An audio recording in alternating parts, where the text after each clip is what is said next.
تو آدھی کھجور اس نے کاٹ کر اپنے بیٹے کے حوالے دی، لیکن روایت یہ ہے کہ باقی آدھی کھجور جو اس کے ہاتھ میں بچی فوراً اس نے وہ اپنی بیٹی کے ہاتھ میں تھما دی، گفتگو کرتی رہی اور چلی گئی۔ جب وہ چلی گئی تو ایک مرتبہ پیغمبر اسلام جو اپنے حجرے کے اندر تشریف فرما تھے یہ منظر دیکھ رہے تھے، جناب عائشہ سے کہتے ہیں کہ اے عائشہ، ابھی ابھی تو نے جنتی عورت کی زیارت کے ثواب کو حاصل کیا اور ابھی ابھی تو نے جنتی عورت کی صحبت کے ثواب کو حاصل کیا۔ جناب عائشہ گھبرا کے کہتی ہیں کہ یا رسول اللہ، اس عورت کے بارے میں آپ نے کیسے کہہ دیا کہ یہ جنتی ہے؟ پیغمبر اسلام نے کہا کہ کیا تو نے نہیں دیکھا کہ اس نے اپنے بیٹے اور بیٹی کے ساتھ کس طرح سے برابری کا سلوک کیا؟ لا رہے کہ جو مجھ پر ایمان لائے اور میری باتوں پر عمل کرے اور اپنی اولاد کے ساتھ برابری کا سلوک کریں تو حقیقت میں اس کے جنتی ہونے میں کوئی شک و شبہ باقی نہیں رہتا۔ تو ایک طرف تو یہ کردار ہے امام حسن امام حسین سید عالم امیر المومنین کے گھرانے کا کہ بیٹے ہیں تو برابری کا سلوک ہو رہا ہے، بیٹیاں ہیں تو برابری کا سلوک ہو رہا ہے، اور بیٹے اور بیٹیاں دونوں ہیں تو دونوں کے ساتھ برابر کا سلوک کیا جا رہا ہے۔ اور ایک ہمارا ماحول ہے،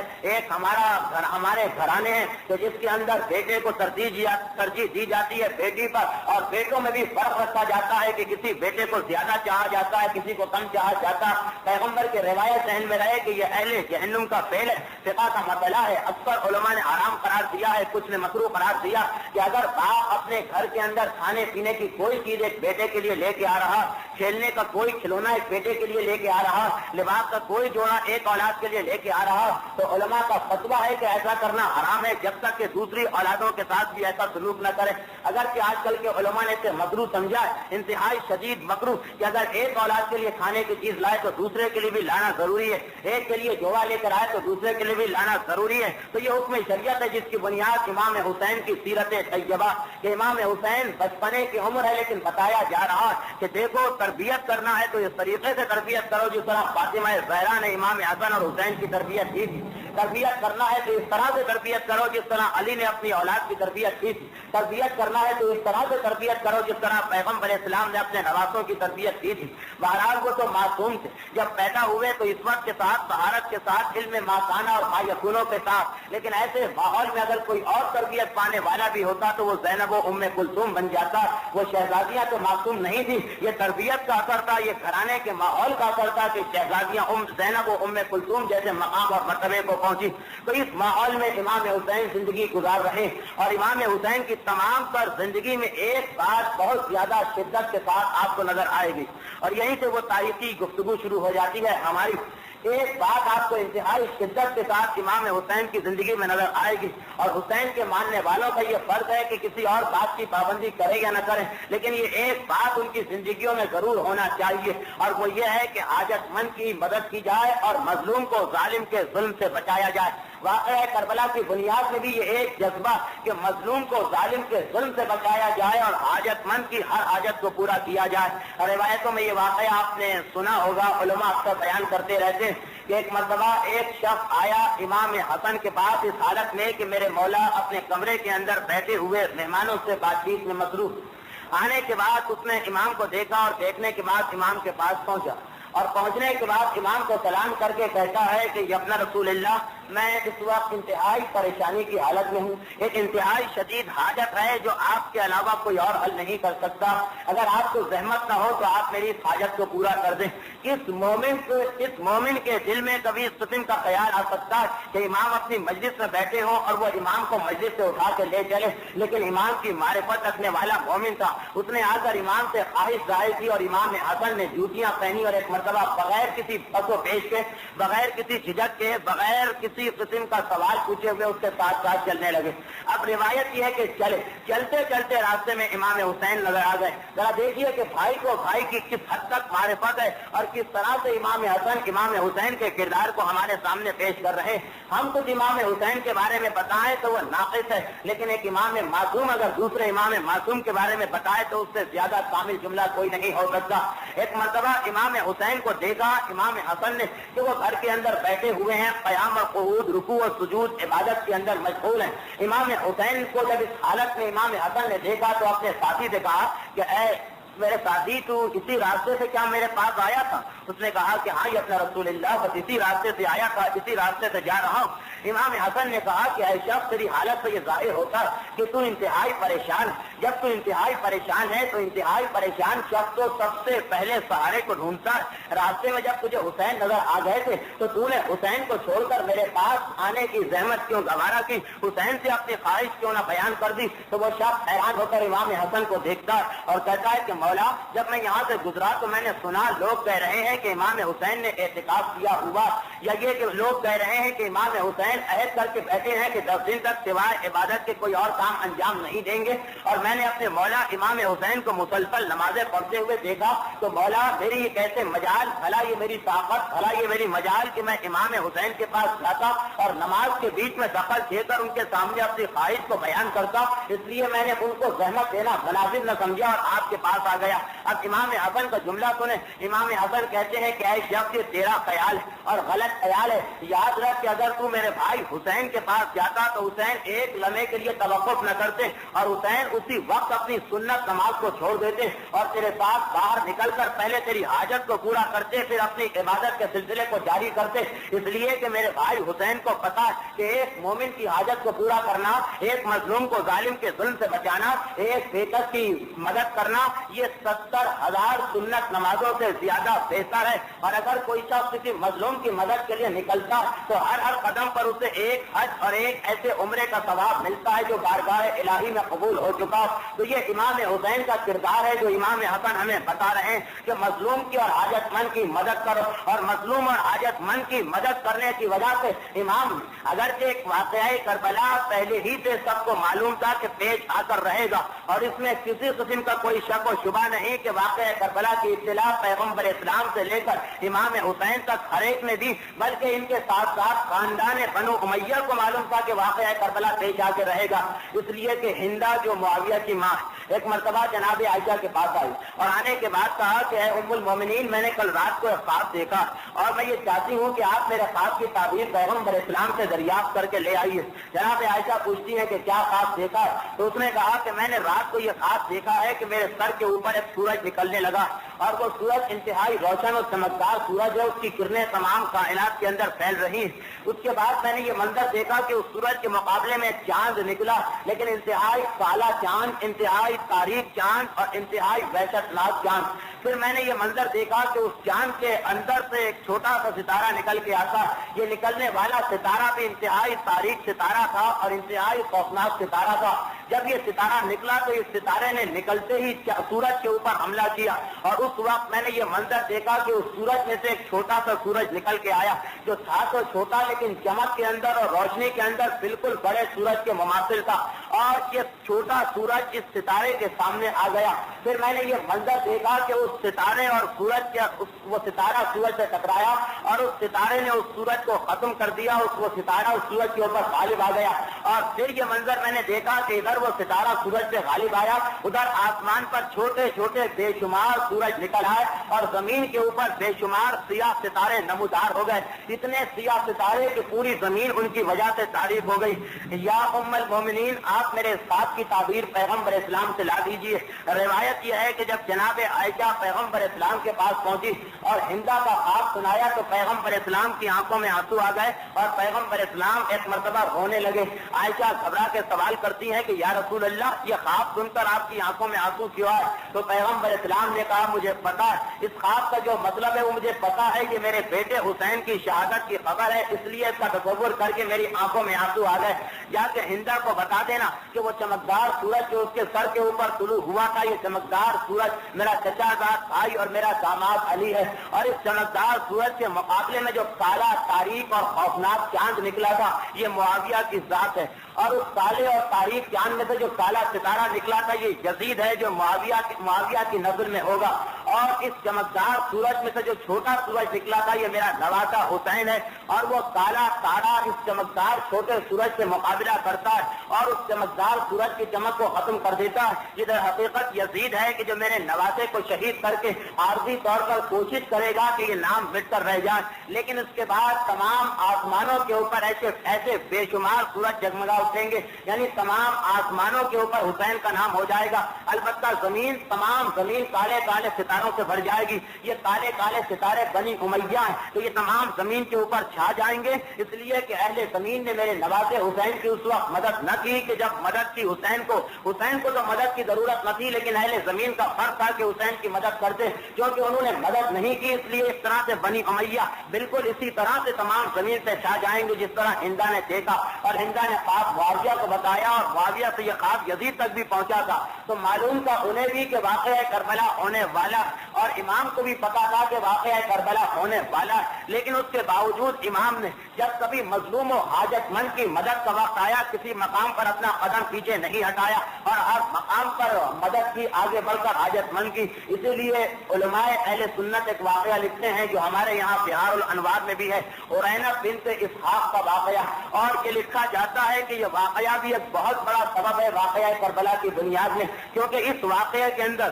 پہلی مرتبہ امام حسین کا یزید سے ٹکراؤ ہوا تھا، اور پہلی مرتبہ امام حسین نے یزید کی خواہش کو پورا نہ ہونے دیا تھا. یہ واقعہ اپنے مقام پر صحیح ہے، اور یہ آپ کو بتائے گا کہ امام حسین جانتے ہیں کہ یزید میری جان کا لابو ہے، یزید میرا دشمن ہے، لیکن اس کے باوجود حاجت مند کی اہمیت کا کیا مقام ہے کہ امام یہ سب کچھ جاننے کے بعد بھی حاجت مند کی مدد کر رہے اور یزید کی ناراضگی کو مول لے رہے. تاریخوں میں واقعہ اس طرح لکھا کہ یزید نے ایک مرتبہ تعریف سنی عرینہ بنت اسحاق کے حسن و جمال. عرینہ بنت اسحاق عرب کی ایک انتہائی مالدار، انتہائی تعلیم یافتہ، انتہائی شریف لیکن انتہائی حسین عورت، اور عبداللہ ابن سلام ان کے شوہر کا نام تھا. عبداللہ ابن سلام معاویہ کی طرف سے عراق کے گورنر تھے، کوفہ ان کا دارالخلافہ. یزید کے کانوں میں اڑتی پھرتی یہ خبریں آ پہنچی کہ عرینہ بنت اسحاق حسین و جمیل، اور آنے والوں نے جو اسے عرینہ بنت اسحاق کے حسن و جمال کی تفصیل بتائی تو روایتیں یہ ہیں کہ یزید خود بخود عرینہ بنت اسحاق کے عشق میں مبتلا ہو گیا، اور عرینہ کے عشق میں اس طرح سے مبتلا ہوا کہ اپنا دن کے وقت وہ آرام سے بیٹھ سکتا اور نہ رات کو آرام سے سو سکتا. یہاں تک کہ جب اس کا عشق بے انتہا بڑا، حد سے زیادہ بڑا، تو اس نے مغیرہ ابن شعبہ سے نقل کیا کہ میں عرینہ سے ہر صورت کے اندر نکاح کرنا چاہتا ہوں. یہ مغیرہ، اس کا کردار آگے چل کر آئے گا کہ حقیقت میں یزید کو ولی عہدی کا عہدہ دلوانے والا یہ مغیرہ ابن شعبہ، ورنہ خود معاویہ کے ذہن میں بھی ابتدا میں یہ خیال نہیں تھا کہ میں اپنے بعد یزید کو اپنا ولی عہد بناؤں. یزید کو ولی عہد بنانے کا سوال ہی نہیں پیدا ہوتا تھا، اس لیے کہ روایتیں بتاتی ہیں کہ یزید کو معاویہ نے جنگلوں میں ایک بدو قبیلے کے اندر لے جا کر چھوڑ دیا تھا اور وہ وہیں پہ زندگی گزار رہا تھا. یہ تو چند حالات ایسے پیدا ہوئے جس کی وجہ سے مغیرہ نے، اور وہ حالات آگے چل کر آئیں گے، مغیرہ نے اپنے عہدے کو بچانے کی خاطر یزید کو ولی عہد بنانے کی تجویز پیش کر دی تھی، اور یزید کو ولی عہد بنانے کی اسکیم پوری مغیرہ کی ہے. تو یہ انتہائی یزید کے قریب تھا. جب مغیرہ کو یزید نے اپنے عشق کی کیفیت بتائی تو مغیرہ معاویہ کے پاس آیا اور آنے کے بعد اسے بتاتا کہ یزید اس طریقے سے عرینہ کے نکاح کی خواہش اپنے دل میں رکھ کر بیٹھا، لیکن عرینہ عبداللہ ابن سلام کی بیوی، اور عبداللہ ابن سلام کو کیا پڑی ہے کہ اپنی اتنی حسین و جمیل و خوبصورت بیوی کو طلاق دے دے. یزید کو معاویہ بلاتا ہے اور بلانے کے بعد ایک مرتبہ یزید سے سوال کرتا کہ اور پوری تفصیل معلوم کرتا ہے. باپ اور بیٹے کی گفتگو تاریخ میں موجود ہے، لیکن چونکہ ہمارا موضوع کچھ اور، اس لیے اختصار کے ساتھ اس واقعے کو بیان کرنا صرف اس لیے ضروری کہ واقعہ کربلا کے پیچھے ایک یہ سبب بھی علماء بیان کرتے ہیں. اب یہ تو آگے چل کر آئے گا کہ اس میں کتنی حقیقت. جب باپ اپنے بیٹے کو بلاتا ہے اور اس سے ڈیٹیل معلوم کرتا ہے کہ آج کل تمہارا عشق کس ڈگری پر اور کس اسٹیج پر پہنچا ہوا، تو بیٹا اپنے باپ کے سامنے تفصیل بتاتا ہے کہ میں کیا کیا کر رہا ہوں عرینہ کے عشق میں اور میری کیا حالت. یہاں تک کہ معاویہ کو یقین ہو گیا کہ یہ عرینہ کے عشق میں انتہائی حد تک تو ملوث ہو چکا اور اب اس کو اس عشق سے ہٹانا ناممکن ہے. تو کہتا ہے کہ ہاں ٹھیک ہے، تم بے فکر ہو کر بیٹھ جاؤ، میں تمہاری شادی عرینہ سے کرا کر رہوں گا. معاویہ جیسا شخص عزم و ارادہ کرتا، اور یہ حسین کی ذات تھی کہ جس نے معاویہ کے ان جملوں کو غلط ثابت کر کے دکھا دیا. معاویہ عبداللہ ابن سلام کو جو ان کا گورنر ہے کوفے کے اندر، وہاں سے خط لکھ کے بلاتا اور خط لکھ کے بلانے کے بعد دمشق کے اندر ان کو مہمان ٹھہراتا. اسی زمانے میں دمشق کے اندر پیغمبر کے دو صحابی موجود تھے، ایک ابو ہریرہ اور ایک حضرت ابو درداء انصاری. حضرت ابو درداء انصاری کے بارے میں روایتیں کچھ یہ بتاتی ہیں کہ ابو درداء انصاری در حقیقت محبان اہل بیت میں شامل تھے اور ان چند گنے صحابیوں میں تھے کہ جو بعد وفات پیغمبر اپنے موقف سے نہیں ہٹے. بہرحال ابو درداء انصاری اور ابو ہریرہ یہ دو صحابی وہاں پہ موجود. اب روایت یہ ہے کہ معاویہ نے اپنی اسکیم کو آگے بڑھانے کے لیے ان دو صحابیوں کو استعمال کیا اور نادانستہ طور پہ استعمال کیا. ان دونوں کو ایک دن اپنے پاس بلایا اور بلانے کے بعد کہا کہ میری ایک بیٹی جوان ہو چکی اور مجھے انتہائی فکر ہے کہ اپنی بیٹی کا نکاح کس سے کروں. اگرچہ نکاح کا اختیار سے میری بیٹی کے ہاتھ میں ہے، شریعت کا مسئلہ، لیکن اس کے باوجود مجھے یقین تو ہے کہ میں جس کا نام تجویز کروں گا میری بیٹی مان لے گی اور پھر کر میری نگاہ عبداللہ ابن سلام پر پڑتی ہے. اگر کسی طرح سے تم اسے راضی کر لو میری بیٹی سے شادی کرنے کے لیے تو میری بیٹی کا یہ رشتہ انتہائی مناسب جگہ پہ چلا جائے گا. ابو درداء انصاری اور ابو ہریرہ راضی ہو گئے کہ ٹھیک ہے، ہم جا کر عبداللہ ابن سلام سے بات چیت کریں گے. اور ادھر معاویہ پلٹ کر اپنی بیٹی کے گھر میں آتا اور بیٹی کے پاس آ کر یہ کہتا ہے کہ اے میری بیٹی، میں نے عبداللہ ابن سلام کو اس کی بیوی سے جدا کرانا چاہا، تو صرف اتنا میرا کام کر دے کہ جب ابو درداء انصاری اور ابو ہریرہ تیرے پاس آئیں اور آ کر یہ سوال کریں کہ کیا تو عبداللہ ابن سلام سے نکاح کرنے پر راضی، تو اسے یہ جواب دے دینا کہ جو میں تجھے بتاتا ہوں. اور معاویہ نے اپنی بیٹی کو جواب یاد کرایا. اب ابو درداء انصاری اور ابو ہریرہ عبداللہ ابن سلام کے پاس گئے اور جا کر یہ بتایا کہ معاویہ کے ذہن میں یہ خیال آیا ہے کہ اپنی بیٹی کی شادی تجھ سے کر دے. اب معاویہ کی بیٹی سے شادی کر کے معاویہ کا داماد بننا، اتنی بڑی حکومت کے خلیفہ کا داماد بننا، عبداللہ ابن سلام کبھی خواب و خیال میں بھی نہ سوچ سکتے تھے کہ معاویہ اپنی بیٹی کی شادی کرنے کے لیے مجھ سے رضامند ہو جائیں گے. اب تو یہ انہوں نے خوشخبری سنی تو کانوں پر یقین نہیں آیا. اور ادھر ابو درداء انصاری اور ابو ہریرہ بیٹھے ہوئے ہیں. عبداللہ ابن سلام خوش ہو کر کہتے ہیں کہ میں دل و جان سے راضی ہوں اور اس سے بڑھ کر میرے لیے کون سا موقع ملے گا. اب اس میں کیا کس قسم کی رکاوٹ اور مزاحمت. وہ کہتے ہیں کہ بس معاویہ کی بیٹی سے پوچھنا پڑے گا. تو ابو درداء انصاری اور ابو ہریرہ عبداللہ ابن سلام اپنی طرف سے بھیجتے ہیں کہ آپ جائیے اور جا کر بنت معاویہ سے دریافت کیجیے کہ کیا وہ مجھ سے نکاح کرنے پر راضی ہیں یا راضی نہیں. اب معاویہ کے زرخیز اور سازشی ذہن کو دیکھتے ہوئے چلے. یہ لوگ چلے، دونوں صحابی رسول ہیں، پیغمبر کے صحبت میں اٹھے بیٹھے ہوئے اور کم از کم ابو درداء انصاری تو پیغمبر کے ساتھ خلوص دل سے شامل حال. معاویہ کی بیٹی کے پاس پہنچے. وہ بیٹی بہرحال تھی کس کی بیٹی. ایک مرتبہ ابو درداء انصاری اور ابو ہریرہ سے کہتی ہے کہ ہاں میں بھی عبداللہ ابن سلام کا نام سن چکی ہوں اور مجھے انتہائی معقول آدمی نظر آتے ہیں، لیکن میں یہ سوچتی ہوں کہ ان کی پہلے ہی سے ایک بیوی ہے اب عرینہ بنت اسحاق. مجھے اس میں تو کوئی اعتراض نہیں کیونکہ اس زمانے کا ماحول ہے جب ایک آدمی کی 3 4 بیویاں ہوا کرتی تھی، ایک عام کا رواج تھا. لیکن میں یہ سوچتی ہوں کہ جب عرینہ کے ساتھ ایک گھر میں مجھے رہنا پڑے گا تو یقیناً اپنی سوکن کا اپنی سوچ کا جراپا ہو سکتا ہے کہ مجھے کسی وقت غصے میں بھر دے اور میں عبداللہ ابن سلام کی نافرمانی کر بیٹھوں اور مجھ سے شوہر کے حق تلفی ہو جائے اور جہنم کی بھڑکتی ہوئی آگ میرا مقدر بن جائے. ذرا دیکھیں کہ معاویہ جیسے ظالم اور شقی شخص کی بیٹی، لیکن شوہر کے حقوق کا اسے بھی کتنا خیال ہے کہ کہیں ایسا نہ ہو کہ میں غصے کی حالت میں آؤں، اپنے شوہر سے کسی بات سے ناراض ہو جاؤں اور اس کے بعد جہنم کی بھڑکتی ہوئی آگ میرا مقدر بن جائے. ابو درداء انصاری کہتے ہیں کہ پھر اس کا کیا علاج ہے؟ تو جواب دیتی ہے کہ بس ایک ہی علاج ہے کہ اگر کسی طرح وہ عرینہ کو طلاق دے دیں تو پھر میں سوچ سکتی ہوں کہ ان سے نکاح کروں یا نکاح نہ کروں. ابو درداء انصاری واپس آتے ہیں اور عبداللہ ابن سلام کو بتاتے ہیں کہ کیا صورتحال. عبداللہ ابن سلام اس وقت تو بہرحال اندھے ہو رہے تھے، دنیا کی دولت کی اور عشق کی آپ کے اندر. ایک مرتبہ کہا کہ میں آپ دونوں کو گواہ بنا کر یہ کہتا ہوں کہ میں نے اپنی بیوی کو طلاق دے دی اور اب میرا عرینہ بنت اسحاق سے کوئی تعلق نہیں اور میں نے 3 طلاقیں اسے دے دی.